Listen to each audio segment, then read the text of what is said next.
Hello again. We hope you have enjoyed this past week of videos, chats, projects, testimonials, everything that showcased exactly what Magisterra is all about.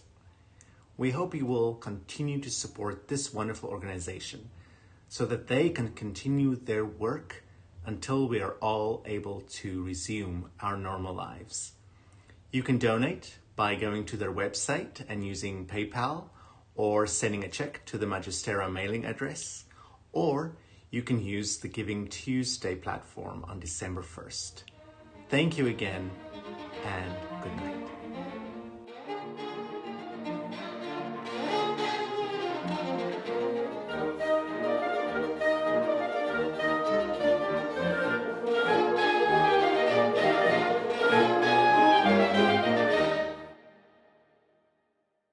For now, I would like you to introduce our special guest.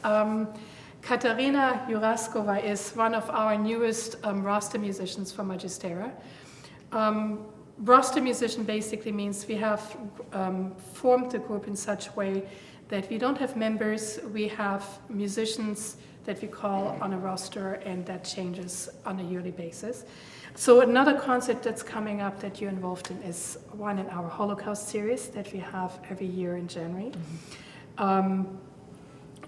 Do you find that important with, again, being European background, does it make a difference for you in thinking about the importance of an event like that? To have it like a concert series that really promotes like forgotten musicians, or actually just makes us aware of, hey, there was this time and place in history that we should not forget about. Is that something you feel important? I think it is, in a sense, that we all had, to a certain degree, things happening in our families. So not necessarily from my personal experience, but from my predecessors. And it's part of the history that we are bringing with us to the future, and I don't think that should be forgotten. We don't necessarily need to focus on it solely, but it's part of who we are. It's part of who we are, and it's part of the stories we heard at home. It's part, perhaps, of the stories we had of friends of ours who had that experience, or their parents or grandparents. And coming back to it is the same way we come to it. It's like a trip to the past, and the past is our past, especially when we come. I mean, how many people do not have grandmas, grandpas, great-grandparents who come from Europe, especially in Canada, right? So it's part of our heritage, and bringing it back on a regular basis, I think it's as important as going back to Beethoven's time and going back to Bach's time, in different reasons. Just part of our, it's the treasure that we get to open again and share with the other people, just because we can play this music and we are, I think it's a wonderful idea to have that as a part of series on a regular basis. Yeah.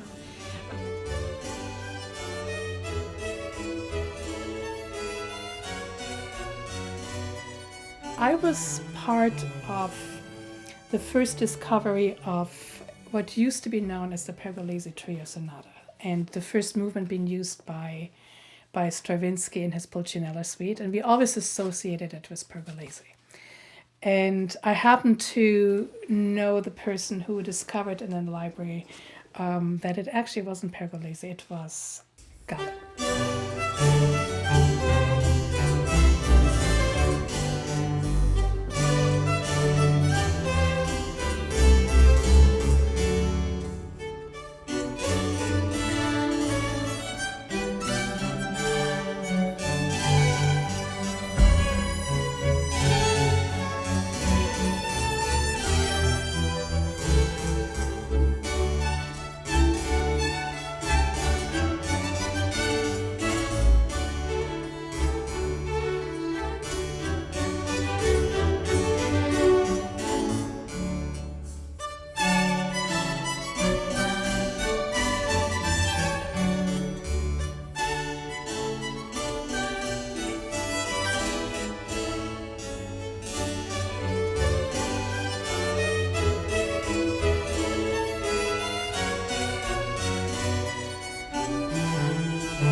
times maybe we're going to talk about antiphonal writing in the Baroque era by having them sing a canon as an audience, which we've done successfully in schools across Ontario.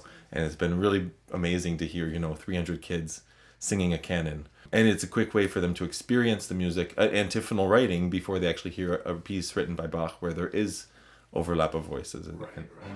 So that I think that's been a really successful part of how we've, at least for young audiences, been able to make everything they're hearing relate to another form of learning, and so that while they're listening, they're also engaged through some other sense.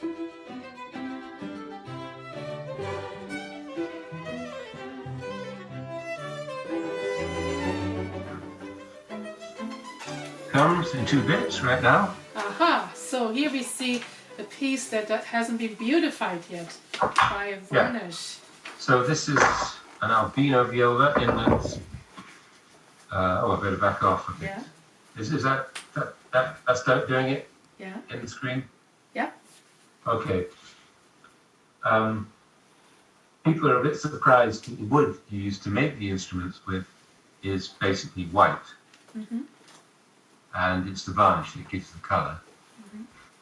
And obviously, having completed the body now, mm-hmm. I moved on to the scroll, which is here. Mm-hmm. And I'm just at the stage where I'm starting to cut the entry points. Yeah. If you look at the top there, that and this part are going to go into each other like that. Uh-huh. And we'll have a proper instrument to go. So that, with any luck, will get glued in sometime tomorrow after I finish the fitting. And how many layers of varnish will there be? Sorry? How many layers of varnish will there be? No. That's an inside joke. She's teasing me because I went through a stage where I was never happy with my varnish. And every time I spoke to Annette, she would ask me how much varnish I'd taken off. With reason, because I kept on stripping my varnish off and redoing it. Now I found something I'm fairly happy with, and I might just just varnish it the once. And that would be a great moment. Yeah. So I have to stop teasing you, I guess. Yeah. Nice. Don't thank me, it was a pleasure. And anyway, I kept you running around. Well, thank you, Quentin, for, I always enjoy talking to you, and I always enjoy those visits, and I can talk about violins and instruments all the time. And it's probably to the annoyment of men. Annoyment? Is that a word? Yeah, good. Annoyance. Annoyance, that's the word, of many around me. Thank you so much for taking the time.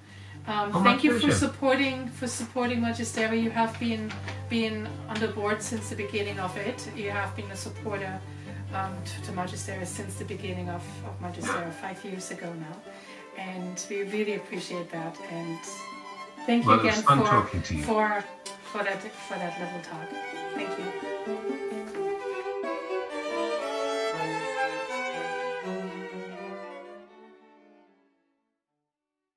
I should also add that the sense of pride the kids feel once they've performed, and you will see clips of this in the upcoming Magisterra Fundraiser week,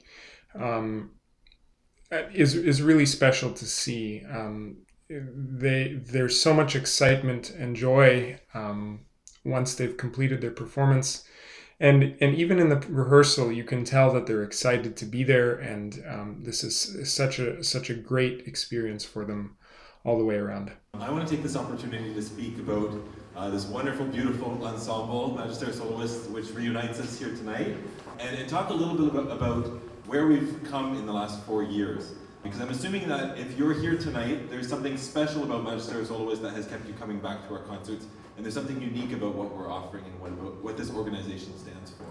4 years ago, we started this group on a shoestring and on a dream, and I think we have very optimistically contributed in a specific, unique way to the cultural life of London. Tonight we would like to begin our program with performances by our YPA recipients.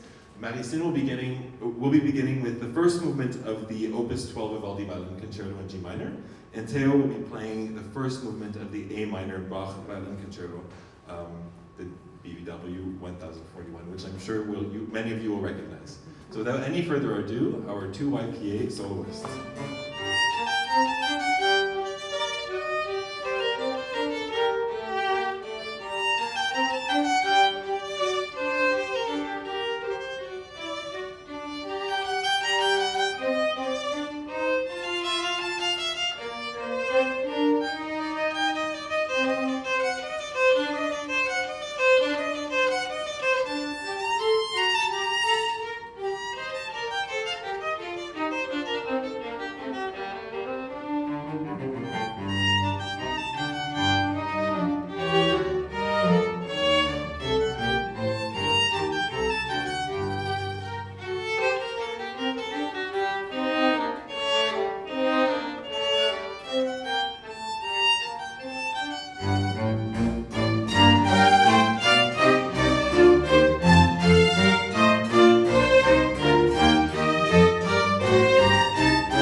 My name is Abigail Richardson Schulte, and I am a composer.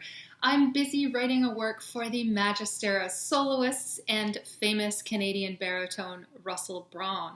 This piece will premiere in 2021 in April and is supported generously by the Ontario Arts Council.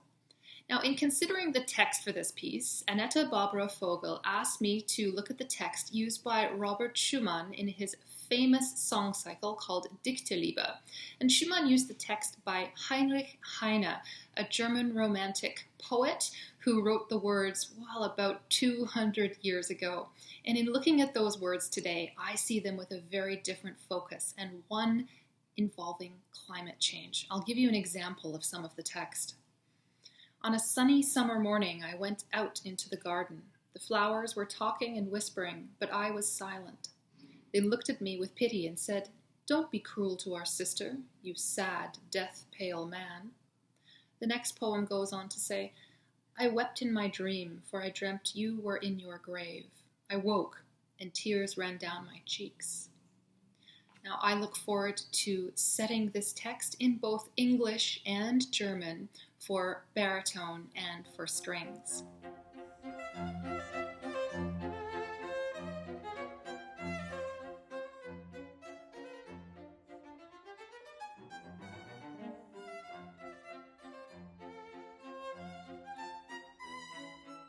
It takes so many more resources to produce all of these things in the virtual space, and I speak from personal experience. And now more than ever, we need you there. We need your help and support to continue this amazing work that Magisterra soloists are doing to inspire the next generation of musicians and audiences. So I hope you enjoy and have a good evening.